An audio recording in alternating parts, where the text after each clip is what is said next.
ఉద్యోగం వచ్చిందంటే చాలు వెంటనే ఇంట్లో వాళ్ళు పెళ్లి చేయాలని ఫిక్స్ అయిపోతారు. అమ్మాయికైనా అబ్బాయికైనా సేమ్ ట్రెండ్ నడుస్తోంది.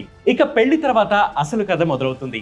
పిల్లలను కనడం, వారిని పెంచి పోషించడం, వారి చదువులు, ఇలా దంపతులపై ఎన్నో బాధ్యతలు పడిపోతాయి. ఈ ట్రెండ్ నే ఇప్పుడు యువత break చేయాలనుకుంటోంది.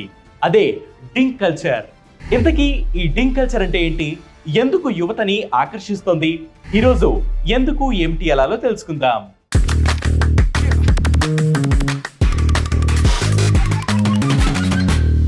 Dual income, no kids, short గా దీనినే డింక్ అని పిలుస్తుంటారు. పిల్లలను కనకుండా భార్యాభర్తలిద్దరూ సంపాదిస్తూ జీవితం గడపడమే ఈ డింక్ కల్చర్ ముఖ్య ఉద్దేశం.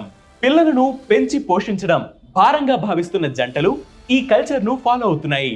పిల్లలను కంటే వారిని పెంచి పోషించే క్రమంలో తమపై శారీరక, మానసిక శ్రమ పడడమే కాక ఆర్థికంగా భారం అవుతుందని జంటలు భావిస్తున్నారు.